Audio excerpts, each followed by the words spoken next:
ಒಂದು ಹೊಸ ತಂಡ ಎಲ್ಲ ಸೇರಿಕೊಂಡು ಒಂದು ಒಳ್ಳೆ ಹೊಸ ಸಿನಿಮಾ ಮಾಡಿದ್ದಾರೆ. ಸಿಂಪಲ್ ಸೋನಿ ಅವರ ಮಾರ್ಗದರ್ಶನದಲ್ಲಿ ಒಂದಷ್ಟು ಕಂಟೆಂಟ್ ಎಲ್ಲ ನೋಡಿದಂತೆ ಸುನಿಲ್ ಸಾರು ನೋಡ್ಬಿಟ್ಟು ನಮ್ಮ ಆಫೀಸಿಗೆ ಬಂದಾಗ ತುಂಬ ಯಶ್ ಶೆಟ್ಟಿ ಅವರು ಬಂದಿದ್ರು, ನಮ್ಮ ರಕ್ಷಿತ್ ಕುಮಾರ್ ಡೈರೆಕ್ಟ್ರು ಬಂದಿದ್ರು. ಅವಾಗೆಲ್ಲ ಹೇಳಿದ್ರು ಈ ಥರ ಅಂಥೇಳಿ. ನಿಮಗೆಲ್ಲ ಗೊತ್ತು, ಸುನಿ ಅವರು ಒಳ್ಳೊಳ್ಳೆ ಸಿನಿಮಾ ಮಾಡ್ಕೊಂಡು ಬಂದಿದ್ದಾರೆ. ಒಳ್ಳೊಳ್ಳೆ ಜನಕ್ಕೆ ಅಂದರೆ ಒಬ್ಬ ಯುವ ನಿರ್ದೇಶಕರಿಗೆ ಪ್ರೋತ್ಸಾಹ ಮಾಡ್ಕೊಂಡು ಬಂದಿದ್ದಾರೆ. ಅದೇ ನಿಟ್ಟಿನಲ್ಲಿ ರಕ್ಷಿತ್ ಕುಮಾರ್ ಅವ್ರಿಗೂ ಕೂಡ ಈ ಚಿತ್ರಕ್ಕೆ ಪ್ರೋತ್ಸಾಹ ಮಾಡಿದ್ದಾರೆ. ಆ ಕಂಟೆಂಟೆಲ್ಲ ನೋಡಿ ನಾನು ಅರ್ಪಿಸುವಂತ ಹಾಕೋಬೋದು ಅಂತ ಕೇಳಿದಾಗ ಖಂಡಿತ ಹಾಕೊಳ್ಳಿ, ಒಳ್ಳೆ ಕಂಟೆಂಟ್ ಇರೋ ಹಿಂದೆ ಒಳ್ಳೆ ಡೈರೆಕ್ಟ್ ಹಿಂದೆ ನಾನು ಇರ್ತೀನಿ ಅಂತ ಹೇಳಿ ಸಪೋರ್ಟ್ ಮಾಡಿದ್ದಾರೆ. ತುಂಬ ಥ್ಯಾಂಕ್ಸ್ ಅಂತ ಹೇಳ್ತಾ ಸುನೀಲ್ ಸರ್ಗೆ ಶೀರ್ಷಿಕೆ ಅನಾವರಣ ನೀವೇ ಮಾಡಬೇಕು ಅಂತ ಕೇಳಿಕೊಂಡು ಈ ಚಿತ್ರದ ಮಾಹಿತಿನ ರಕ್ಷಿತ್ ಕುಮಾರ್ ಮತ್ತು ಯಶ್ ಶೆಟ್ಟಿ ಅವ್ರು ಆಗ್ಬೋದು, ಅವ್ರ ತಂಡ ಇಡೀ ಚಿತ್ರದ ಬಗ್ಗೆ ಮಾತಾಡಬೇಕು ಅಂತ ಹೇಳಿದ್ದೀನಿ. ಸಿಂಪಲ್ ಸೋನಿ ಅವ್ರನ್ನ ಯಾಕೆ ಆಯ್ಕೆ ಮಾಡಿದ್ದಾರೆ ಅಂತಂತಂದರೆ ನಿಮಗೆಲ್ಲ ಹೇಳಿದೆ, ಇವಾಗೆಲ್ಲ ಗೊತ್ತು ನಿಮಗೇನೋ ಒಳ್ಳೊಳ್ಳೆ ಸಿನಿಮಾ ಮಾಡಿದ್ದಾರೆ ಅಂತ ಹೇಳಿ. ಈ ಫಂಕ್ಷನ್ ಬಂದಾಗಲೂ ಅವ್ರು ಹೇಳಿದ್ರು, ಸರ್ ಸಿಂಪಲ್ ಆಗಿರುತ್ತೆ ಸರ್, ನಮ್ಮದು ಏನು ಜಾಸ್ತಿ ಎಳೆಯೋದು ಮಾಡೋದು, ಒಂದು 50 ಜನ ಮಾತಾಡೋದು, ಬೋರ್ ಹೊಡಿಸೋದು ಯಾವುದು ಇಲ್ಲ ಅಂತಂದರು. ಹಾಗಾಗಿ ಮಾಧ್ಯಮದವ್ರಿಗೆ ಇದೊಂದು ಸುದ್ದಿ ಹೇಳಿ, ಇದೊಂದು ಸಿಹಿ ಸುದ್ದಿ. ನನ್ನ ಜಸ್ಟ್ ಮೇರಡಲ್ಲಿ 35 ಜನ ಮಾತಾಡಿದ್ರು, ಇಲ್ಲಿ 4-5 ಜನ ಮಾತಾಡ್ತಾರೆ ಅಷ್ಟೇ ಅಂತ ಹೇಳ್ತಾ ಸುನಿ ಸರ್ ವೇದಿಕೆ ಮೇಲೆ ಬರಬೇಕು ದಯವಿಟ್ಟು. ಶೀರ್ಷಿಕೆ ಅನಾವರಣ ಮಾಡಿದ್ಮೇಲೆ ಪಂಡ್ಯ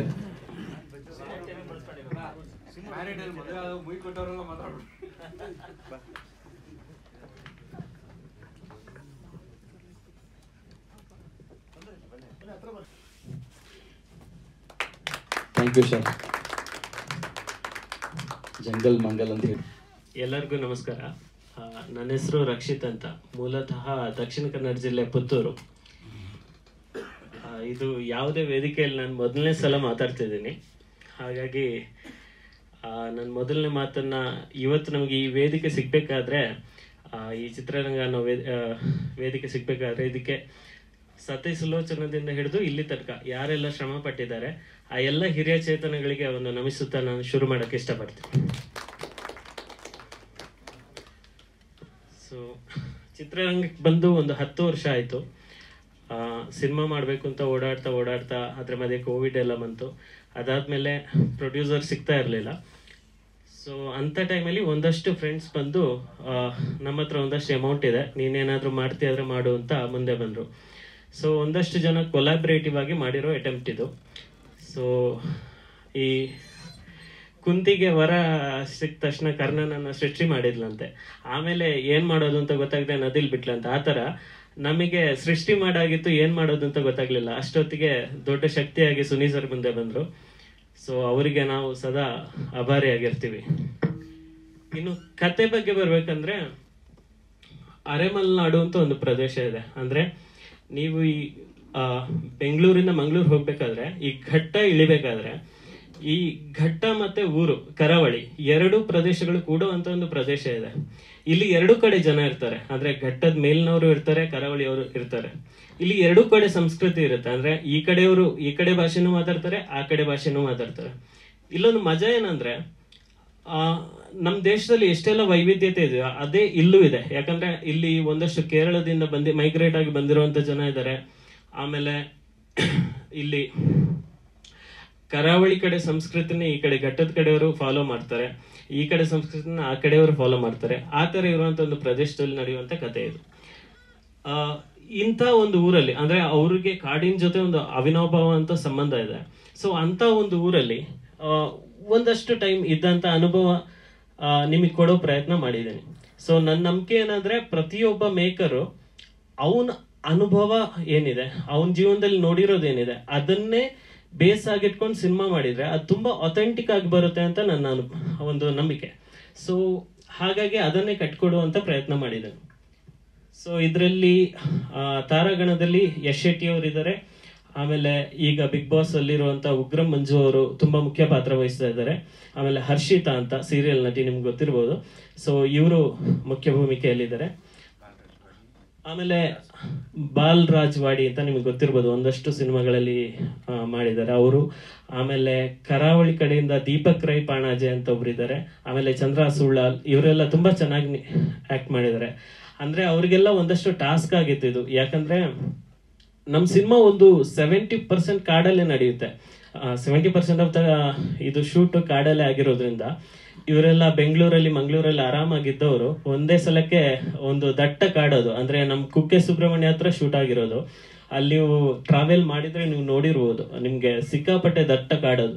ಸೊ ಅಂತ ಕಾಡೊಳಗೆ ಒಂದು 1 ಕಿಲೋಮೀಟರ್ ಎಲ್ಲ ಟ್ರೆಕ್ ಮಾಡಿ, ಅಂದ್ರೆ ಒಂದು ಜೀಪ್ ಅಲ್ಲೆಲ್ಲ ಸಾಕ್ಸಿ ಕ್ಯಾಮ್ರಾನ, ಅಲ್ಲಿ TT ಎಲ್ಲ ಹೋಗೋಕೆ ಚಾನ್ಸ್ ಇರಲಿಲ್ಲ. ಅಂದ್ರೆ ನಾವು ಅರಣ್ಯ ಇಲಾಖೆಯಿಂದ ಪರ್ಮಿಷನ್ ತಗೊಂಡೇ ಶೂಟ್ ಮಾಡಿದೀವಿ. ಸೊ ತುಂಬಾ ಕಷ್ಟಪಟ್ಟು 1 ಕಿಲೋಮೀಟರ್ ನಡ್ಕೊಂಡು ಹೋಗಿ, ಅವಾಗ್ಲೇ ಒಂದಷ್ಟು ಜನ ಎಲ್ಲ ಸುಸ್ತಾಗಿರ್ತಿದ್ರು, ಆಮೇಲೂ ಫುಲ್ ಎನರ್ಜೆಟಿಕ್ ಆಗಿ ಕೆಲಸ ಮಾಡಿದ್ದಾರೆ. ಸೊ ಎಲ್ರಿಗೂ ನಾನು ಸದಾ ಋಣಿಯಾಗಿರ್ತೀನಿ. ಸೊ ಅಲ್ಲೂ ಕಾಡಲ್ಲಿ ತುಂಬಾ ದೊಡ್ಡ ಪೋರ್ಷನ್ ಬರೋದು ಉಗ್ರ ಮಂಜು ಅವ್ರದ್ದು. ಸೊ ಅವ್ರದ್ದು ಎನರ್ಜಿ ಅಂತೂ ನೆಕ್ಸ್ಟ್ ಲೆವೆಲ್ ಆಗಿತ್ತು. ಆಮೇಲೆ ಎಲ್ಲ ಆರ್ಟಿಸ್ಟು, ಆಮೇಲೆ ಇದು ನಾನು ಮೊದಲೇ ಹೇಳಿದೆ, ನಾವು ಒಂದಷ್ಟು ಜನ ಕೊಲಾಬ್ರೇಟಿವ್ ಆಗಿ ಇದು ಮಾಡಿದ್ದು ಅಂತ. ಹಾಗಾಗಿ ಒಂದು ಲಿಮಿಟೆಡ್ ಬಜೆಟ್ ಅಲ್ಲಿ ಇದನ್ನ ಅಚೀವ್ ಮಾಡಬೇಕಿತ್ತು. ಸೊ ಹಾಗೆ ಇದು ಅಚೀವ್ ಆಗ್ಬೇಕಾದ್ರೆ ನಾನು ಇಡೀ ತಂತ್ರಜ್ಞರು ತಯಾರಿದ್ದಾರೆ, ಇಡೀ ತಂಡ, ಅವ್ರದ್ದೊಂದು ಸಿನಿಮಾ ಪ್ರೀತಿ ಮತ್ತೆ ಅವಿರತ ಶ್ರಮನೂ ಇದಕ್ಕೆ ಕಾರಣ. ಸೊ ಎಲ್ಲಾ ತಂತ್ರಜ್ಞರು, ನಂದು DOP ವಿಷ್ಣು ಪ್ರಸಾದ್ P ಅಂತ, ನೀವು ಅವ್ರ ಕೆಲಸನ ನೀಲಿ ಹಕ್ಕಿ ಅಂತ ಸಿನಿಮಾದಲ್ಲಿ ನೋಡಿರ್ಬೋದು. ಸೊ ಇನ್ನೂ ಒಂದಷ್ಟು ಸಿನಿಮಾಗಳಲ್ಲಿ ಮಾಡಿದ್ದಾರೆ. ಸೊ ಆಮೇಲೆ ಪ್ರಸಾದ್ K ಶೆಟ್ಟಿ ಅಂತ, ಅವರು ಮಂಗಳೂರು ಮೂಲದವರು, ಅವರು ಮ್ಯೂಸಿಕ್ ಮಾಡಿದ್ದಾರೆ. ಸೊ ಇನ್ನೊಂದಷ್ಟು ಹೆಚ್ಚುವರಿಯಾಗಿ ಇದಕ್ಕೆ ಒಂದಷ್ಟು ಸಂಗೀತವನ್ನ ಪೂರ್ಣಚಂದ್ರ ತೇಜಸ್ವಿ ಅವರು ಕೊಡ್ತಾ ಇದ್ದಾರೆ.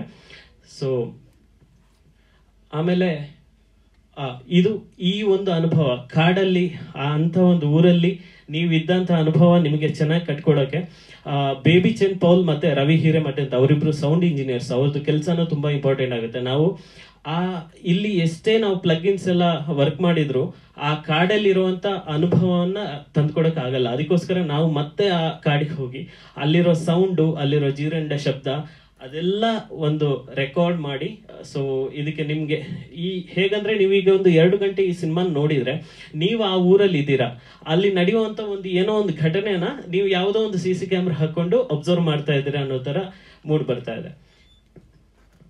ಸೊ ಹೀಗೆ ಮೂವಿ ತುಂಬಾ ಚೆನ್ನಾಗಿ ಬಂದಿದೆ. ಸೊ ಈಗ ನೀವೆಲ್ಲ ಇದನ್ನ ಜನರ ಹತ್ರ ತಲುಪಿಸೋಕೆ ನಮಗೆ ಸಹಾಯ ಮಾಡಬೇಕು ಅಂತ ಕೋರ್ಕೊಳ್ತಾ ನನ್ನ ಮಾತನ್ನ ಮುಗಿಸ್ತಾ ಇದ್ದೀನಿ. Thank you. ವಿಲನ್ ಅಂತ ಒಂದು ಲೇಬಲ್ ಅಂಟಿಸ್ಬಿಟ್ಟಿದ್ದಾರೆ ಕೆಲವರು, ಆದ್ರೆ ಬೇರೆ ಬೇರೆ ರೇಂಜ್ ಆಫ್ ಪಾತ್ರಗಳನ್ನ ಮಾಡೋ ಕ್ಯಾಲಿಬರ್ ಇದೆ ಅವರ ಪರ್ಫಾರ್ಮೆನ್ಸ್ ನೀವು ಆಸ್ ಅನ್ ಡೈರೆಕ್ಟರ್ ಆಗಿ ಹೇಗೆ ನೋಡ್ತೀರಾ? ಇವರು ನಂಗೆ NST ಟೈಮ್ ಇಂದನೂ ಗೊತ್ತು, ನ್ಯಾಷನಲ್ ಸ್ಕೂಲ್ ಆಫ್ ಡ್ರಾಮಾದಿಂದ ಬಂದಿರುವಂತ ತುಂಬಾ ಕಮ್ಮಿ ಆರ್ಟಿಸ್ಟ್ ಇಲ್ಲಿರೋದು. ಸೊ ಆ ಟೈಮಲ್ಲಿ ಇವ್ರದ್ದು ನಾನು ಡ್ರಾಮಾಸ್ ನೋಡಿದ್ದೀನಿ, ಅವರು ಚೈನಾದಲ್ಲಿ ಹೋಗಿ ಪಾಕಿಸ್ತಾನ ಹೋಗಿ ಪರ್ಫಾರ್ಮೆನ್ಸ್ ಮಾಡಿರೋ ವಿಡಿಯೋಸ್ ನೋಡಿದ್ದೀನಿ. ಬಟ್ ಇಲ್ಲಿ ಬಂದ್ಮೇಲೆ ಅದೇನೋ ಅವ್ರನ್ನ ವಿಲನ್, ಫಸ್ಟ್ ಫಿಲ್ಮ್ ಅಲ್ಲಿ ವಿಲನ್ ಮಾಡಿದ್ಮೇಲೆ ಏನೋ ಅವ್ರದ್ದು ನಂಗೆ ಗೊತ್ತಿಲ್ಲ, ಎಲ್ಲಾ ಸಿನಿಮಾದಲ್ಲೂ ಅದೇ ಕ್ಯಾರೆಕ್ಟರ್ ಅವ್ರಿಗೆ ಸಾಲಾಗಿ ಬಂತು. ಸೊ ನಂಗೆ ಯಾವತ್ತೂ ಬೇಜಾರಿತ್ತು, ಯಾಕಂದ್ರೆ ಇವ್ರು ಇಷ್ಟು ಒಳ್ಳೆ ಪರ್ಫಾರ್ಮರ್, ಇವ್ರ ಒಳಗಡೆ ಇರುವಂತ ಒಂದು ಟ್ಯಾಲೆಂಟ್ ನ ಹೊರಗಡೆ ತರಕ್ಕೆ ಯಾವ್ದು ಕ್ಯಾರೆಕ್ಟರ್ ಸಿಗ್ತಾ ಇಲ್ವಲ್ಲ ಅಂತ. ಸೊ ಹಾಗಾಗಿ ನಾನು ಇವ್ರಿಗೆ ಒಂದು 10-12 ವರ್ಷದಿಂದ ಪರಿಚಯ ಇರೋದ್ರಿಂದ ನಾನು ಅನ್ಕೊಂಡಿದ್ದೆ, ಇವ್ರನ್ನ ನನ್ನ ಸಿನಿಮಾದಲ್ಲಿ ಹಾಕಿದ್ರೆ ನಾನು ಅಂತ ಪಾತ್ರ ಅಂತೂ ಮಾಡಲ್ಲ, ಅವ್ರದ್ದೇನು ನ್ಯಾಚುರಲ್ ಪ್ಯಾಟರ್ನ್ ಏನಿದೆ ಅದನ್ನ ಬ್ರೇಕ್ ಮಾಡುವಂತ ಪಾತ್ರನೇ ಕೊಡ್ಬೇಕು ಅಂತ. ಸೊ ಹಾಗಾಗಿ ಈ ಪಾತ್ರಕ್ಕೆ ಇವರು ತುಂಬಾ ಸೂಟ್ ಆಗ್ತಾರೆ. ಸೊ ಹೇಗಂದ್ರೆ ಅವರು ನೋಡಕ್ಕೆ ತುಂಬಾ ಶಕ್ತಿಶಾಲಿಯಾಗಿ ಕಾಣ್ತಾರೆ, ಬಟ್ ಇಲ್ಲಿ ಸಿಚುವೇಶನ್ ಹೆಂಗಿರುತ್ತೆ ಅಂದ್ರೆ ಅವರಿಗೆ ಶಕ್ತಿ ಪ್ರದರ್ಶನ ಮಾಡೋಕೆ ಚಾನ್ಸೇ ಇಲ್ಲ. ಅವರು ಆ ತರ ಸಿಚುವೇಶನ್ ಅಲ್ಲಿ ಅವರು ಚೆನ್ನಾಗಿ ನಟಿಸಿದ್ದಾರೆ.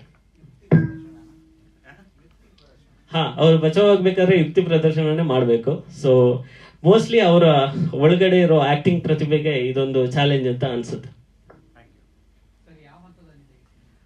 ಸಿನಿಮಾ ಇನ್ನೇನು ಫೈನಲ್ ಹಂತದಲ್ಲಿದೆ ಸರ್, ಪೋಸ್ಟ್ ಪ್ರೊಡಕ್ಷನ್ ಫೈನಲ್ ಹಂತದಲ್ಲಿದೆ.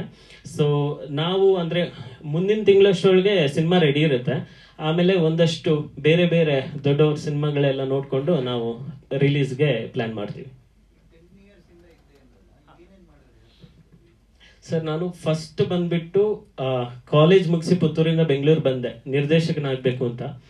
ಆಮೇಲೆ ಫಸ್ಟ್ ಬಂದ್ಬಿಟ್ಟು ಒಂದು ಜಂಗಮರಂಗ ಅಂತ ಒಂದು ನಾಟಕ ತಂಡ ಇತ್ತು, ಅದರಲ್ಲಿ ನಾನು ಆಕ್ಟರ್ ಆಗಿ ಮತ್ತೆ ಸೆಟ್ ವರ್ಕ್ ಎಲ್ಲ ವರ್ಕ್ ಮಾಡಿದೆ. ಅಲ್ಲಿ ಪ್ರಮೋದ್ ಶಿಗ್ಗಾಂವ್ ಅಂತ ಡೈರೆಕ್ಟರ್ ಇದ್ರು, ಅವ್ರ ಜೊತೆ ವರ್ಕ್ ಮಾಡಿದೆ ಸ್ವಲ್ಪ ಟೈಮ್. ಆಮೇಲೆ ಒಂದಷ್ಟು ಸೀರಿಯಲ್ಗಳಲ್ಲಿ, ಒಂದಷ್ಟು ತುಳು ಸಿನಿಮಾದಲ್ಲಿ ಅಸೋಸಿಯೇಟ್ ಆಗಿ, ಒಂದಷ್ಟು ಕನ್ನಡ ಸಿನಿಮಾದಲ್ಲಿ ಅಸೋಸಿಯೇಟ್, ಅಸಿಸ್ಟೆಂಟ್ ಡೈರೆಕ್ಟರ್ ಹೀಗೆ ವರ್ಕ್ ಮಾಡಿದೆ.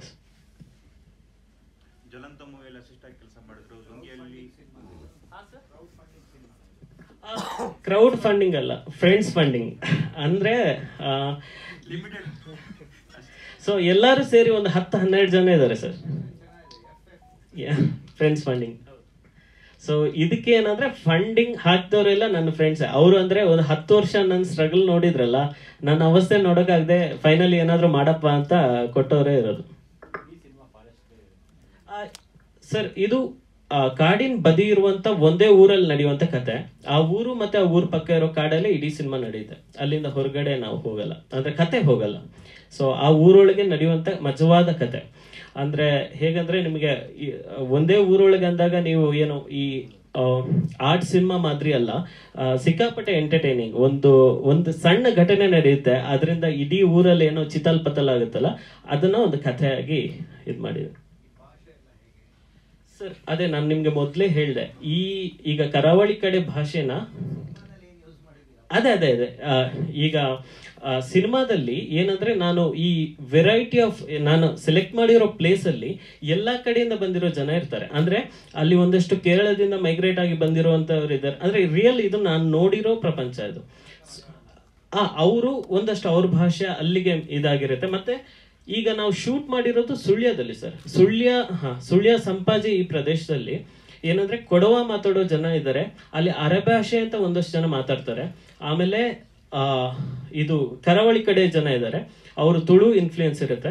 ಸೊ ಇಲ್ಲಿ ಕನ್ನಡನೇ ಎಲ್ಲರೂ ಮಾತಾಡ್ತಾರೆ, ಬಟ್ ಅವ್ರ ಭಾಷೆಗೆ ಅವರ ಒರಿಜಿನಲ್ ಬ್ಯಾಕ್ ಗ್ರೌಂಡ್ ಇದೆಯಲ್ಲ, ಅದು ಇನ್ಫ್ಲೂಯೆನ್ಸ್ ಮಾಡ್ತಾ ಇರುತ್ತೆ. ಸೊ ಒಂದಷ್ಟು ಘಟ್ಟದ ಮೇಲಿನ ಜನ ಇದ್ದಾರೆ, ಅವರು ಇಲ್ಲಿ ಈ ಕಡೆ ಭಾಷೆನೇ ಮಾತಾಡ್ತಾರೆ. ಹೌದು, ಬೇರೆ ಬೇರೆ ಕ್ಯಾರೆಕ್ಟರ್ ಬೇರೆ ಬೇರೆ ತರ ಮಾತಾಡುದು.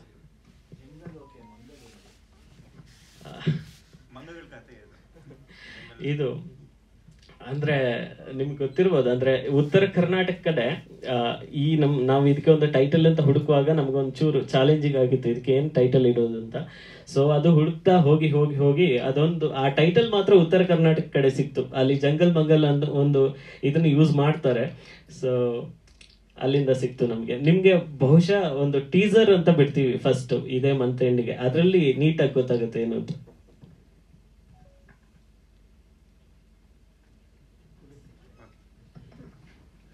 ಎಲ್ಲರಿಗೂ ನಮಸ್ಕಾರ. ನಿನ್ನೆಷ್ಟು ನಾವು ಮತ್ತೆ ಡೈರೆಕ್ಟರ್ ಮಾತಾಡ್ತೀವಿ, ನಾವು ಜಾಸ್ತಿ ಏನು ಮಾತಾಡೋದು ಎಲ್ಲ ತುಂಬ ಕಮ್ಮಿಯಲ್ಲಿ ಮಾತಾಡಿಬಿಟ್ಟು ಆದಷ್ಟು ಬೇಗ ಮುಗಿಸೋಣ. ಯಾಕಂದ್ರೆ ಸುನಿ ಸರ್ ಮಾತಾಡೋದನ್ನ ಕೇಳೋಕೆ ನಾವು ತುಂಬಾ ಇಷ್ಟಪಡ್ತೀವಿ, ನೀವು ಕೂಡ ಅದು ಕಾಯ್ತಾ ಇರ್ತೀರ. ಅದಕ್ಕೆ ಜಂಗಲ್ ಮಂಗಲ್ ಇದು ಅರ್ಧ ನಾಡಿನ ಕತೆ, ಅರ್ಧ ಕಾಡಿನ ಕತೆ. ಈ ನಾಡಲ್ಲಿರುವ ಮಂಗಗಳು ಕಾಡಿಗೆ ಹೋದಾಗ ಏನಾಗುತ್ತೆ, ಸೊ ನಾವು ಇಬ್ಬರಿಂದ ಶುರು ಆಗುತ್ತೆ ಸ್ಟೋರಿ, ಆಮೇಲೆ ಇಡೀ ಊರು ಸೇರುತ್ತೆ, ಅಂಥದ್ದು ಏನು ನಡೆಯುತ್ತೆ ಅನ್ನೋದೇ ಅದೊಂಥರ ಸ್ಟೋರಿ. ಇದು ತುಂಬಾ ಚೆನ್ನಾಗಿದೆ. ಅಂದ್ರೆ ಸರ್ ಕೇಳಿದ್ರೆ ನೀವು ಅವಾಗ ನೀವು ಯಾಕೆ ಹೀರೋ ಆಗಲ್ಲ ಅಂತ ಹೇಳ್ಬಿಟ್ಟು, ನಂಗೆ ಹೀರೋ ಆಗಿ ಮಾಡೋದಂದ್ರೆ ಅದೊಂಥರ ತುಂಬಾ ರೆಸ್ಪಾನ್ಸಿಬಲ್ ಆಗಿರುವಂತ ವರ್ಕ್ ಅದು. ಅದಕ್ಕೆ ಸರಿಯಾದ ಸ್ಕ್ರಿಪ್ಟ್ ಸಿಗಬೇಕು, ಡೈರೆಕ್ಟರ್ ಸಿಗಬೇಕು. ಇಲ್ಲೊಂದು ದುಡ್ಡು 5 ಲಕ್ಷ ತಗೊಳ್ಳೋದನ್ನ ದುಡ್ಡು ಮಾಡ್ಬೋದಿತ್ತು, ಆದ್ರೆ ಹಂಗ ಆಗಲ್ಲ. ಅಂದ್ರೆ ಆಕ್ಟಿಂಗ್ ನ ಪ್ಯಾಷನ್ ಆಗಿ ತಗೊಂಡ್ಮೇಲೆ ಸ್ಕ್ರಿಪ್ಟ್ ವೆರಿ ಇಂಪಾರ್ಟೆಂಟ್ ಆಗುತ್ತೆ. ನಾನು ಹಂಗೆ ಹೀರೋ ಆಗಿ ಮಾಡಿದ್ದು ಸೂಜಿದಾರ, ನಂಗೆ ತುಂಬಾ ಇಷ್ಟ ಆಗಿತ್ತು ಆ ಸ್ಕ್ರಿಪ್ಟ್. ಆ ನಂತರ ಚಿಂಚಿ ಅಂತ ಮಾಡಿದೆ, ಅದು ಇನ್ನೂ ರಿಲೀಸ್ ಆಗಬೇಕು. ಅದರ ಡೈರೆಕ್ಟರ್ ಬಂದ್ಬಿಟ್ಟು ಮನು ಶೇಡ್ಕರ್, ಈ ಮೂವಿಯ ಎಡಿಟರ್. ಅದು ಕೂಡ ತುಂಬಾ ಎಕ್ಸ್ಪೆರಿಮೆಂಟಲ್ ಆಗಿದೆ. ಡೈರೆಕ್ಟರ್ ಅಂಡ್ ಪ್ರೊಡ್ಯೂಸರ್ ಅವರೇ ಆ ಮೂವಿಗೆ. ಆಮೇಲೆ ಈ ಸ್ಕ್ರಿಪ್ಟ್ ಇವರು ನಾವೆಲ್ಲ ರೂಮ್ಮೇಟ್ಗಳು, ಸುಮಾರು 5-6 ವರ್ಷ ರೂಮ್ಮೇಟ್ಗಳು. ಆ ಪ್ರೀತಿ ಮೇಲೆ ಕೊಟ್ಟರು ಅಥವಾ ಆಕ್ಟಿಂಗ್ ಚೆನ್ನಾಗಿ ಆಕ್ಟಿಂಗ್ ಮಾಡ್ತಾರೆ ಅಂತ ಕೊಟ್ಟರು ಗೊತ್ತಿರಲಿಲ್ಲ, ಅದು ಮತ್ತೆ ಅವತ್ತೇ ಕೇಳಬೇಕು. ಏನಾಗ್ತಿತ್ತು, ಈ ತರ ಆದಾಗ ತುಂಬಾ ಕಷ್ಟ ಆಗ್ತಿತ್ತು ಅದನ್ನ, ಸರಿನಾ? ಸೊ ಈ ಮೂವಿಯಲ್ಲಿ ಇದ್ರಲ್ಲಿ ನಾನು ಹೀರೋ ಅಲ್ಲ, ಇವ್ರು ಹೀರೋಯಿನ್ ಅಲ್ಲ, ಇವ್ರ ಸ್ಟೋರಿ, ಇವರ ಸ್ಕ್ರೀನ್ ಪ್ಲೇ ಹೀರೋ ಇದರಲ್ಲಿ, ಮತ್ತೆ ಇವರೇ ಹೀರೋ ಇದರಲ್ಲಿ. ಅಷ್ಟು ಚೆನ್ನಾಗಿದೆ ಸ್ಟೋರಿ, ಕೇಳೋಕೆ ಅಷ್ಟು ಮಜವಾಗಿತ್ತು. ಸುಮಾರು ನಾವೊಂದು 30 ದಿವಸದಲ್ಲಿ ಶೂಟ್ ಮಾಡಿದ್ವಲ್ಲ, ಸ್ವಲ್ಪನೂ ಕಷ್ಟ ಆಗಿಲ್ಲ ನಮ್ಗೆ. ಇವ್ರು ಹೇಳಿದ್ರಲ್ಲ, ತುಂಬಾ ಟಫ್ ಇತ್ತು ಆ ಕಾಡಲ್ಲಿ ಶೂಟ್ ಮಾಡೋದು, ಅಲ್ಲಿ ನಡ್ಕೊಂಡು ಹೋಗೋದು. ಯಾಕಂದ್ರೆ ಕ್ರೇನ್ದು ಏನು ಬಿಡಿ ಭಾಗ ಇದೆ ಅದನ್ನೆಲ್ಲ ಎತ್ಕೊಂಡು ಹೋಗ್ಬೇಕಾಗಿತ್ತು ಎಲ್ಲ ಆಕ್ಟರ್ಗಳು, ಯಾಕಂದ್ರೆ ಅವ್ರಿಗೆ ತಗೊಂಬರಕ್ ಆಗ್ತಿರ್ಲಿಲ್ಲ. ಅದೆಲ್ಲ ವರ್ಕ್ ಮಾಡಿದ್ವಿ, ಆದ್ರೆ ಎಲ್ಲೂ ಕಷ್ಟ ಅಂತ ಅನ್ಸಿಲ್ಲ. ಯಾಕಂದ್ರೆ ಸ್ಟೋರಿ ಅಷ್ಟು ನಮ್ಗೆ ಖುಷಿ ಕೊಡ್ತಿತ್ತು ಅದನ್ನ ಮಾಡೋಕೆ. ಆಕ್ಚುಲಿ ಇವರು ಫಸ್ಟ್ ನಾನು ಕಾಸ್ಟ್ ಮಾಡಿದ್ದು ಅದರಲ್ಲಿ ಉಗ್ರಂ ಮಂಜು ಅವರ ರೋಲ್ಗೆ. ಆಮೇಲೆ ಏನನ್ಸ್ತು ಗೊತ್ತಿಲ್ಲ, ನಾನು ಹೀರೋ ಮಾಡಿಬಿಟ್ರಿ ಅವರು. Thank you very much. ಎಲ್ರಿಗೂ ನಮಸ್ಕಾರ. ನಾನು ಹರ್ಷಿತಾ ರಾಮಚಂದ್ರ. ಸೊ ಜಂಗಲ್ ಮಂಗಲ್ ಚಿತ್ರದಲ್ಲಿ ನಾನು ದಿವ್ಯಾ ಅನ್ನುವಂಥ ಒಂದು ಪಾತ್ರವನ್ನು ನಿರ್ವಹಿಸ್ತಾ ಇದ್ದೀನಿ.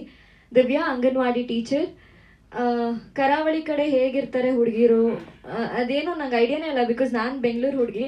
ಬೆಂಗಳೂರು, ಅಪ್ಪನವ್ರ ಗುಬ್ಬಿ, ಎರಡು ಬಿಟ್ರೆ ನಂಗೆ ಬೇರೆ ಯಾವುದು ಗೊತ್ತೇ ಇರಲಿಲ್ಲ. ಸೊ ಡೈರೆಕ್ಟರ್ ಕತೆ ಹೇಳುವಾಗ ನಾನು ಇದನ್ನು ಮಾಡ್ಬೋದಾ ಅಂತ ನನಗೆ ಒಂದು ಕ್ವಶನ್ ಆಗಿತ್ತು. ಆ್ಯಂಡ್ ಯಶ್ ಶೆಟ್ಟಿ ಸರ್ ಆಗಿರ್ಬೋದು, ಉಗ್ರ ಮಂಜು ಸರ್ ಆಗಿರ್ಬೋದು, ಇವ್ರು NSD, ಅವರು ಅಷ್ಟು ಎನರ್ಜಿ ಕೊಟ್ಟು ಅವ್ರು ಆ್ಯಕ್ಟ್ ಮಾಡ್ತಾರೆ. ಅವ್ರ ಎನರ್ಜಿನ ನಾನು ಹೆಂಗೆ ಮ್ಯಾಚ್ ಮಾಡೋದು ಅಂತ ನನಗೆ ಒಂದು ಡೌಟ್ ಇತ್ತು. ಬಟ್ ಎಲ್ಲರೂ ಇಡೀ ಟೀಮ್ ಸೇರಿ ಈ ಥರ ಬಿಹೇವ್ ಮಾಡ್ತಾರೆ, ಈ ಥರ ಮಾತಾಡ್ತಾರೆ. ಒಂದಷ್ಟು ಮೂವೀಸ್ಗಳನ್ನ ರೆಫರ್ ಮಾಡಿದ್ರು, ಇದನ್ನ ನೋಡು ನಿಂಗೊಂದು ಐಡಿಯಾ ಬರುತ್ತೆ ಅಂತ ಹೇಳಿ. ಸೊ ಹಾಗೆ ನಾನು ಈಗ ಔಟ್ಪುಟ್ ನೋಡಿದಾಗ ತುಂಬ ಖುಷಿ ಆಗುತ್ತೆ, ಇದು ನಾನೇನು ಆ್ಯಕ್ಟ್ ಮಾಡಿರೋದು ಅನ್ನೋಷ್ಟು ಖುಷಿ ಆಗುತ್ತೆ. ಸೊ ಅದೆಲ್ಲ ಕ್ರೆಡಿಟ್ಸು ನಮ್ಮ ನಿರ್ದೇಶಕರಿಗೆ ಹೋಗಬೇಕು. ಆ್ಯಂಡ್ ಅದು ನಾನು ಹೇಳ್ದಂಗೆ ಬೆಂಗಳೂರು ಹುಡುಗಿಯಾಗಿ ಫಸ್ಟ್ ಡೇ ಶೂಟ್ಗೆ ಹೋದಾಗ ಸ್ವಲ್ಪ ಹೆಂಗಾಯಿತು ಅಂದರೆ, ಸುಳ್ಯದಲ್ಲಿ ಸ್ಟೇ ಆಗ್ತಿದ್ವಿ, ಅಲ್ಲಿಂದ ಮತ್ತೆ 1 hour ನಾವು ಶೂಟ್ ಮಾಡುವಂಥ ಪ್ಲೇಸ್ಗೆ, ಅಲ್ಲಿಂದ ಮೇಕಪ್ ಮಾಡ್ಕೊಂಡು ಮತ್ತೆ ಒಂದು 20 minutes ನಡ್ಕೊಂಡು ಹೋಗಬೇಕಿತ್ತು. ಸೊ ಫಸ್ಟ್ ಡೇನೇ ನನಗೆ ಹೆಂಗಾಯ್ತು ಅಂದರೆ, ಎಲ್ಲಿ ಬಂದು ಸಿಗಾಕೊಂಡ್ಬಿಟ್ಟಪ್ಪ, ವಾಪಸ್ ಹೋಗ್ಬಿಡೋಣ ಅನ್ನೋಷ್ಟು ಇದಾಗಿತ್ತು. ನಿರ್ದೇಶಕರು ಕೂಡ ಹೇಳಿದ್ದೆ ನಾನು, ಇನ್ನು ಎಷ್ಟು ದಿನ ಶೂಟ್ ಮಾಡಬೇಕಾಗುತ್ತೆ ನಾವು ಅಂತ ಹೇಳ್ಬಿಟ್ಟು. ಬಟ್ ಆಫ್ಟರ್ ಸಮ್ ಟೈಮ್ ಒಂದು 2-3 ದಿನ ಆಗ್ತಾ ಅಲ್ಲಿ ಆ ಪ್ಲೇಸ್ ಎಷ್ಟು ಬ್ಯೂಟಿಫುಲ್ ಆಗಿದೆ, ಅಲ್ಲಿನ ಜನ ಎಷ್ಟು ಚೆನ್ನಾಗಿ ಪ್ರೀತಿ ತೋರಿಸ್ತಾರೆ. ಕಂಪ್ಯಾರಿಸನ್ ಅಂತ ಅಲ್ಲ, ಬಟ್ ಅಲ್ಲೊಂದು 5-6 ಮನೆ ಇದ್ರೂ ಇಲ್ಲೆಲ್ಲ ಹೇಗೆ ಹೇಳಿ ಸೆಲ್ಫೀಸ್ ತಗೋತಾರೆ, ಇಲ್ಲ ಅದು ಇದು ಮಾತಾಡ್ತಾರೆ. ಅವ್ರು ಸೆಲ್ಫೀಸು ಕೇಳಲ್ಲ, ಏನೂ ಇಲ್ಲ. ಊಟ ಆಯ್ತಾ, ಅದಾಯ್ತಾ ಅಂತ ಅಂದ್ಕೊಂಡು ಅವರೇ ದಿನ ಒಬ್ಬೊಬ್ರು ಊಟ ಕಳಿಸ್ಕೊಡೋಕೆ ಶುರು ಮಾಡಿದ್ರು. ತುಂಬ ಪ್ರೀತಿ ತೋರಿಸಿದ್ರು ಎಲ್ರು. ಆ್ಯಂಡ್ ಲಾಸ್ಟ್ ಟೈಮ್ ಬರುವಾಗ ನನಗೆ ಬೇಜಾರಾಗ್ತಿತ್ತು, ಅಯ್ಯೋ ಇಲ್ಲೇ ಇದ್ರೆ ಚೆನ್ನಾಗಿರ್ತಿತ್ತಲ್ಲ ಅಂತ. ಮತ್ತು ನೋ ಇಂಟರ್ನೆಟ್ ಎಲ್ಲೂ ಸಿಗ್ತಿರ್ಲಿಲ್ಲ, ಅಪ್ಪ ಅಮ್ಮನ ಜೊತೆ ಮಾತಾಡೋದಕ್ಕೂ ಕಾಲ್ಗೆ ಏನೂ ಸಿಗ್ತಾ ಇರಲಿಲ್ಲ. ಸೊ ತುಂಬ ಬ್ಯೂಟಿಫುಲ್ ಆಗಿತ್ತು ಜರ್ನಿ. ಆ್ಯಂಡ್ ಅದಕ್ಕೆ ಎಲ್ಲ ಲೈಟ್ ಆಫೀಸರ್ಸಿಂದ ಹಿಡಿದು ಪ್ರತಿಯೊಬ್ಬರು ತುಂಬ ಕಷ್ಟಪಟ್ಟಿದ್ದಾರೆ. ಅವರೆಲ್ರಿಗೂ ಒಳ್ಳೇದಾಗಲಿ ಅಂತ ಕೇಳ್ಕೊಳ್ತೀನಿ. ಆ್ಯಂಡ್ ನನ್ನ ಪಾತ್ರ ಇದು ಹಿರಿಮಗಳು, ಮನೆಯ ಹಿರಿಮಗಳು. ಲೋವರ್ ಮಿಡಲ್ ಕ್ಲಾಸಲ್ಲಿರುವಂಥ ಮನೆ ಹಿರಿಮಗಳಿಗೆ ಒಂದು ಜವಾಬ್ದಾರಿ ಅಂತ ಇರುತ್ತೆ, ಮನೆ ಜವಾಬ್ದಾರಿ ಇರುತ್ತೆ. ಜೊತೆಗೊಬ್ಬ ಇರ್ರೆಸ್ಪಾನ್ಸಿಬಲ್ ಬಾಯ್ ಫ್ರೆಂಡ್ ಇದ್ದರೆ, ಸೊ ಅವಳು ಥಿಂಕ್ ಮಾಡ್ತಾಳೆ, ಮನೇಲಿ ತೋರಿಸ್ದವ್ರನ್ನ ಮದುವೆ ಆಗಬೇಕಾ, ಇಲ್ಲ ಏನು ಮಾಡಬೇಕು ನೆಕ್ಸ್ಟು ಅನ್ನೋದು.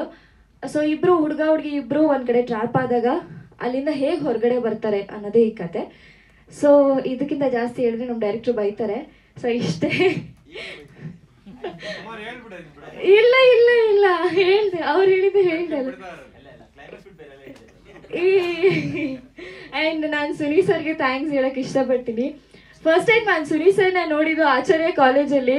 ಒಂದು ನ್ಯಾನೋ ಕಾರ್ ಬರ್ತಿತ್ತು ಡೈಲಿ, ಹಿಂದೆಗಡೆ ಸಿಂಪಲ್ ಆಗಿ ಒಂದು ಲವ್ ಸ್ಟೋರಿ ಅಂತ ಹಾಕೊಂಡು ದಿನ ಆಚಾರ್ಯ ಕಾಲೇಜಿಗೆ ಬರ್ತಿತ್ತು. ಕಟ್ಟಾದರೆ ಸಿಂಪಲ್ ಆಗಿ ಒಂದು ಲವ್ ಸ್ಟೋರಿ ರಿಲೀಸ್ ಆಯಿತು, ಅವಾಗ ಡೈಲಾಗ್ಸ್ ಎಲ್ಲ ಫುಲ್ ಟ್ರೆಂಡಿಂಗು.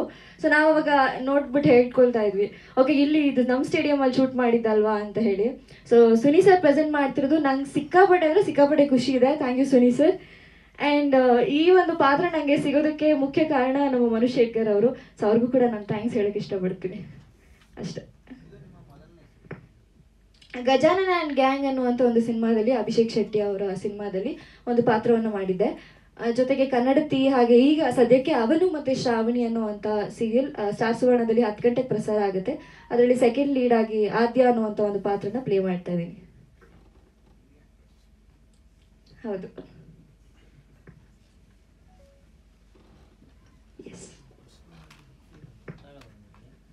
ಎಲ್ರಿಗೂ ನಮಸ್ಕಾರ. ನಾನು ಮನು ಶೇಡ್ಗರ್ ಅಂತ, ಈ ಸಿನಿಮಾದ್ದು ಎಡಿಟರು. ಫಸ್ಟು ನಾನು ಸುನಿ ಸರ್ಗೆ ಥ್ಯಾಂಕ್ಸ್ ಹೇಳಬೇಕು. ಅಂದರೆ ಸುನಿ ಸರ್ ಈ ಸಿನಿಮಾ ಆಲ್ರೆಡಿ ನೋಡಿದ್ದಾರೆ. ಸೊ ನೋಡಿಬಿಟ್ಟು ಇದನ್ನು ತಲುಪಿಸೋದಕ್ಕೆ, ಅಂದರೆ ಒಂದು ಪ್ರೆಸೆಂಟ್ ಯಾರು ಮಾಡ್ತಾರೆ ಅಂತ ಇದ್ದಾಗ ಸುನಿ ಸರ್ ಸಿನಿಮಾ ನೋಡ್ಬಿಟ್ಟು ಅವ್ರಿಗೆ ತುಂಬ ಇಷ್ಟ ಆಗ್ಬಿಟ್ಟು ಸೊ ಅವರು ಪ್ರೆಸೆಂಟ್ ಮಾಡೋದಕ್ಕೆ ಒಪ್ಕೊಂಡ್ರು. Thank you Suni sir. So ಹಾಗೆ ಇದು ಅಂದರೆ ಹೊಸಬ್ರು ಸಿನಿಮಾ ಅನ್ನೋ ಥರದ್ದಲ್ಲ, ಅಂದರೆ ಎಲ್ಲರೂ ಟೆಕ್ನಿಷಿಯನ್ಸ್ ಆಗಲಿ ಎಲ್ಲರೂ ಎಕ್ಸ್ಪೀರಿಯನ್ಸ್ಡ್ ಸೇರಿಕೊಂಡೆ ಅಂದರೆ ಮಾಡಿರೋ ಸಿನಿಮಾ. ಆಮೇಲೆ ಇದು ಕಂಟೆಂಟ್ ಡ್ರಿವನ್ ಸಿನಿಮಾ. ಹಾಗೆ ಇದು ಅಂದರೆ ಎಂಟೈರ್ ಫ್ಯಾಮಿಲಿ ಕುತ್ಕೊಂಡು ನೋಡೋ ಅಂಥ ಸಿನಿಮಾ. ಅಂದರೆ ಈಗ ಟೈಟಲಲ್ಲಿ ಸ್ವಲ್ಪ ಕಪಲ್ ಗಾಡಿಗೆ ಹೋಗ್ತಾರೆ. ಸೊ ಇದು ನಮ್ಮ ಮಲೆನಾಡು ಕಡೆ ಎಲ್ಲ ರೆಗ್ಯುಲರ್ ಆಗಿ ನಡೆಯುವಂಥ ಇನ್ಸಿಡೆಂಟು. ಬಟ್ ಅದನ್ನು ಎಲ್ಲೂ ವಲ್ಗಾರಿಟಿ ಇಲ್ಲದೆ ತುಂಬ ನೀಟ್ ಆ್ಯಂಡ್ ಕ್ಲೀನ್ ಆಗಿ ಮಾಡಿರೋವಂಥ ಸಿನಿಮಾ. ದಯವಿಟ್ಟು ನಿಮ್ಮ ಸಪೋರ್ಟ್ ಬೇಕು ಇದು ರೀಚ್ ಆಗೋದಕ್ಕೆ. ಸೊ ನಿಮ್ಮ ಸಪೋರ್ಟ್ ಬೇಕು. Thank you.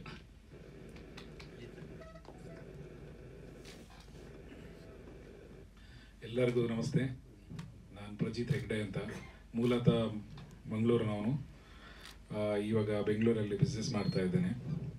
ಸೊ ನನಗೆ ಈ ಪರ್ಟಿಕ್ಯುಲರ್ ಮೂವಿ ಇಂಡಸ್ಟ್ರಿ ಹೊಸ್ತು. ಫಸ್ಟ್ ಏನು ಅದರ ಬಗ್ಗೆ ಅದು ಇಂಟ್ರೆಸ್ಟ್ ಏನು ಇರಲಿಲ್ಲ. ಆದರೂ ನಮ್ಮ ಒಬ್ಬರು ಫ್ರೆಂಡ್ಸ್ ಬಂದು ಇವ್ರಿಗೆ ನಮ್ಮ ರಕ್ಷಿತ್ ಡೈರೆಕ್ಟರನ್ನು ಪರಿಚಯಿಸಿದರು. ಹಾಗೆ ಮತ್ತೆ ಒಂದು ಮೂವಿ ಸ್ಟೋರಿ, ಒಂದು ಪ್ಲಾಟ್ ಏನಂತ ಹೇಳಿ ನೋಡೋಣ ಅಂತ ಹೇಳಿ ಇವರು ನಮಗೆ ಒಂದೊಂದು ಎಕ್ಸ್ಪ್ಲೇನ್ ಎಲ್ಲ ಮಾಡಿದರು. ಸ್ಟೋರಿ ಎಕ್ಸ್ಪ್ಲೇನ್ ಮಾಡುವಾಗ ಒಂದು ರಿಯಲ್ ಒಂದು ಇಂಟ್ರೆಸ್ಟ್ ಆಯಿತು ಈ ಮೂವಿ ಬಗ್ಗೆ ಏನಾದರೂ ಒಂದು ಮುಂದೆ ನಮ್ಮ ಕಾಂಟ್ರಿಬ್ಯೂಷನ್ ಮಾಡ್ಬೋದಂತ ಹೇಳಿ. ಬಟ್ ಅಗೇನ್ ಮೂವಿ ಇಂಡಸ್ಟ್ರಿಯಲ್ಲಿ ರಿಸ್ಕ್ ಮತ್ತು recovery all those things is a part and parcel. So ಅದನ್ನು ಆ ಬಗ್ಗೆ ಒಂದು ಯಾವ ರೀತಿ ಹೇಗೆ ಮಾಡೋದಂತ ಹೇಳಿ ಡಿಸ್ಕಸ್ ಮಾಡಿದ್ವಿ. ಸೊ ನಮ್ಮ ಡೈರೆಕ್ಟರ್ ಅವರು ಅದರ ಬಗ್ಗೆ ಒಂದು ಪ್ಲ್ಯಾನ್ ಮಾಡ್ಕೊಂಡು ಬಂದರು, ಈ ಥರ ರಿಸ್ಕನ್ನೆಲ್ಲ ಶೇರ್ ಮಾಡಿಕೊಂಡು ದೇರ್ ಆರ್ ಪೀಪಲ್ ಆ ಥರ ಹೇಳಿ. ಸೊ ದೆನ್ ನಮಗೆ ಅದನ್ನು ಹಿಂದೆ ನೋಡುವ ಏನು ಇದೆ ಸ್ಕೋಪ್ ಇರಲಿಲ್ಲ. ಸೊ ಹಾಗೆ ಮುಂದೆ ಚೆನ್ನಾಗಿ ಬಂದಿದೆ ಮೂವಿ. ಹಾಗೆ ಎಲ್ಲರೂ ದಯವಿಟ್ಟು ಬಂದು ವೀಕ್ಷಿಸಿ, ಹಾಗೆ ಸಪೋರ್ಟ್ ಮಾಡಿ. ಮತ್ತು ಧನ್ಯವಾದ ಸುನಿ ಸರ್, ನೀವು ಪ್ರೆಸೆಂಟ್ ಮಾಡಿದ್ದಕ್ಕೆ ಥ್ಯಾಂಕ್ ಯು. ಅವರು ರೋಡ್ ಸೈಡ್ ವಿಲೇಜ್ ಇದ್ದ ಪ್ರವೀಣ್ ಅಂತ ಅವ್ರ ಹೆಸರು, ಪ್ರವೀಣ್ ಮೇಗಲ್ಮನಿ ಅಂತ ರೋಡ್ ಸೈಡ್. ಹೌದು ಅಂದ್ರೆ ಅದರ ಅರ್ಥ ಏನಂದ್ರೆ, ಈಗ ಮಲ್ನಾಡಲ್ಲಿ ನಾನು ಏನ್ ಹೇಳಿದಲ್ಲ ಆಗ ಪ್ಲೇಸ್ ಅಲ್ಲಿ ನಿಮ್ಗೆ ಹತ್ರ ಮನೆ ಇರಲ್ಲ, ಅಲ್ಲಿ ತುಂಬಾ ದೂರ ಮನೆ ಇರುತ್ತೆ. ಒಂದ್ ಮನೆಯಿಂದ ಒಂದ್ ಮನೆಗೆ ಒಂದು 800 ಮೀಟರ್ 700 ಮೀಟರ್ ಎಲ್ಲ ಇರುತ್ತೆ. ಆದ್ರೆ ಅಲ್ಲಿ ವಿಶೇಷ ಏನಂದ್ರೆ, ಯಾವುದೇ ಒಂದು ಸಣ್ಣ ಇನ್ಸಿಡೆಂಟ್ ಆದ್ರೂ ಎಲ್ರಿಗೂ ಗೊತ್ತಿರುತ್ತೆ. ಸೊ ಅಲ್ಲಿ ಹೇಗೆ ಅದು ಸುದ್ದಿ ಪಾಸ್ ಆಗುತ್ತೆ. ಸೊ ಇದ್ರ ಅರ್ಥ ಏನಂದ್ರೆ, ಅವರು ಇಬ್ರು ಕಪಲ್ಸ್ ಇದಾರಲ್ಲ, ಅವರು ನಮ್ಮನ್ನ ಯಾರು ನೋಡಲ್ಲ ಅನ್ಕೊಂಡಿದ್ದಾರೆ, ಬಟ್ ಅವ್ರನ್ನ ಕಾಡೇ ನೋಡ್ತಿದೆ ಅಂತ. ಅಂದ್ರೆ ಅವ್ರನ್ನ ಒಬ್ಸರ್ವ್ ಮಾಡ್ತಾ ಇದಾರೆ, ಬಟ್ ಅವ್ರ ಮನ್ಸಲ್ಲಿ ಯಾರು ನೋಡ್ತಿಲ್ಲ ಅನ್ನೋ ತರ ಇದೆ ಅಂತ ಒಂದು ಇದು ಮಾಡಕ್ಕೆ ಟ್ರೈ ಮಾಡಿರೋ.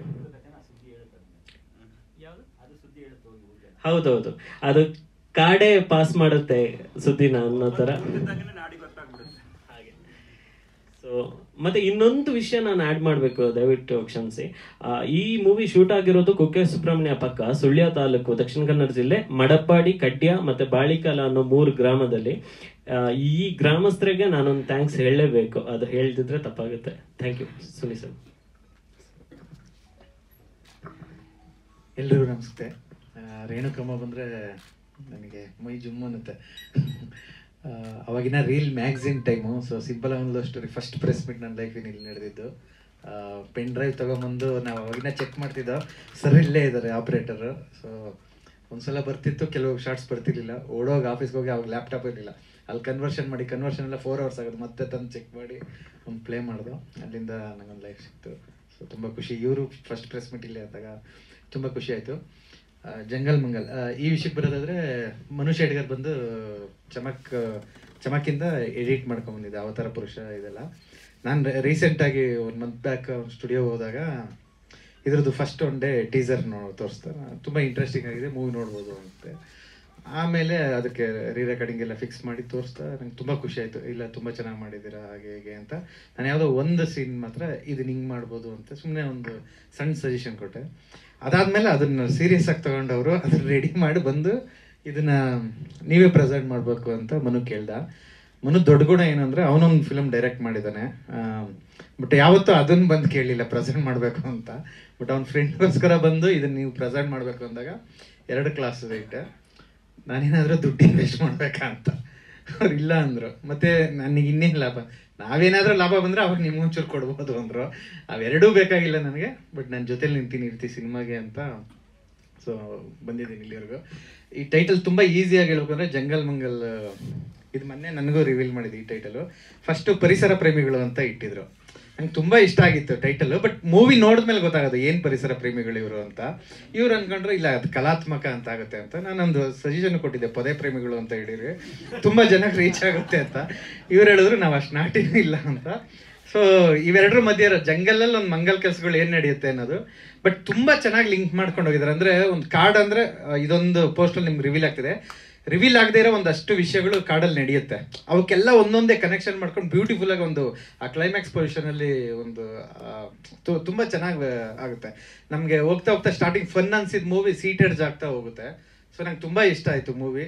ಸೊ ಈ ರೀತಿ ಮೂವಿಗಳಿಗೆ ಅಫ್ಕೋರ್ಸ್ ಗೆಲ್ಲಬೇಕು, ಅದಕ್ಕೆ ಎಲ್ಲರ ಸಪೋರ್ಟು ಬೇಕು. ಮತ್ತು ಇವ್ರಿಗೆ ಒಳ್ಳೆ ಫ್ರೆಂಡ್ಸ್ ಇದ್ದಾರೆ. ಫ್ರೆಂಡ್ಸ್ ಎಲ್ಲ ಹೇಳಿದ್ರು ದುಡ್ಡಿದೆ ಏನಾದರೂ ಮಾಡಿ ಮಗ ಅಂತ. ನಮ್ಮ ಹತ್ರ ಇದ್ದಾರೆ ಫ್ರೆಂಡ್ಸ್ಗಳು, ದುಡ್ಡು ಕೊಟ್ಟು ಸಿನಿಮಾ ನೋಡ್ರು ಅಂದ್ರೂ ನೋಡಲ್ಲ ಮಗ, ಫ್ರೀ ತೋರಿಸೋನವರು. ಸೊ ಇವರು ನೆಕ್ಸ್ಟ್ ನಮಗೂ ಫ್ರೆಂಡಾಗಿ ನೀವು ಹೇಳಿ ಸರ್ ದುಡ್ಡು ಇದೆ ಏನಾದರೂ ಮಾಡಿ ಅಂತ ನಾವು ಮಾಡ್ತೀವಿ. ಅದು ಬಿಟ್ಟು ಯಶ್ ಶೆಟ್ಟಿ ಸರ್ ಮತ್ತು ಹೀರೋಯಿನ್ ಅವರು ಎಲ್ಲರೂ ತುಂಬ ಚೆನ್ನಾಗಿ ಅಭಿನಯ ಮಾಡಿದ್ದಾರೆ. ಮತ್ತು ಇನ್ನು ಸಪೋರ್ಟಿಂಗ್ ಆರ್ಟಿಸ್ಟ್ಗಳು ಎಲ್ಲರೂ ಉಗ್ರಂ ಮಂಜು ಅವರು ಬಿಗ್ ಬಾಸ್ ಹೋಗಿದ್ರಲ್ಲ, ಸೊ ಮೋಸ್ಟ್ಲಿ ರಿಲೀಸ್ ಆಗೋಷ್ಟ್ರಲ್ಲಿ ಅವರು ರಿಲೀಸ್ ಆದ್ರೆ ಅಲ್ಲಿಂದ ಉಗ್ರಂ ಮಂಜು ಮುಖ್ಯ ಭೂಮಿಕೆಯಲ್ಲಿ ಅಭಿನಯಿಸಿರುವ ನೀವಿಬ್ಬರು ಸೈಡ್ ಆಕ್ಟಿಂಗ್ ಅಂತ ಇವರು ಪೋಸ್ಟಲ್ಲಿ ಹಾಕಿದ್ರು ಹಾಕ್ತಾರೆ. ಸೊ ಈ ರೀತಿ ಮೂವಿಂಗ್ ಸಪೋರ್ಟ್ ಬೇಕಷ್ಟೇ ಎಲ್ಲರದೂ. ಅಫ್ಕೋರ್ಸ್ ಮಲ್ಟಿಪ್ಲೆಕ್ಸ್ ರಿಲೀಸ್ ಮಾಡ್ತಾರೆ, ಒಂದಷ್ಟು ಅಲ್ಲಿ ಬಂದು ಅಟೆಂಡೆನ್ಸ್ ಹಾಕಿ, ಅಂದರೆ ಆಡಿಯನ್ಸಿಗೆ ಗ್ಯಾರಂಟಿ ಇದು, ಅಂದರೆ ಹೊಸತನ ಯಾರು ಬಯಸ್ತಾರೆ ಅವ್ರಿಗೆ ಗ್ಯಾರಂಟಿ ಇದು ಹಿಟ್ ಆಗುತ್ತೆ. ಸೊ ಅಲ್ಲಿಂದ ಮುಂದೆ ಇವರು ದೊಡ್ಡದಾಗಿ ರಿಲೀಸ್ ಮಾಡೋಕೆ ಪ್ಲ್ಯಾನ್ ಮಾಡ್ತಾರೆ. ಆನಂದ್ ಆಡಿಯೋ ಯೂಟ್ಯೂಬಲ್ಲಿ ಬರ್ತಿದೆ ಅದು. ಅಫ್ಕೋರ್ಸ್ ಈ ಸೋಷಿಯಲ್ ಮೀಡಿಯಾ ಮತ್ತು ಮಲ್ಟಿಪ್ಲೆಕ್ಸ್ ಆಡಿಯನ್ಸ್ಗೆ ಈ ಸಿನಿಮಾ ಇಷ್ಟ ಆಗೇ ಆಗುತ್ತೆ. ಮತ್ತು ತುಂಬ ಕ್ಲಾಸಾಗಿ ತುಂಬ ಚೆನ್ನಾಗಿ ತೆಗೆದಿದ್ದಾರೆ.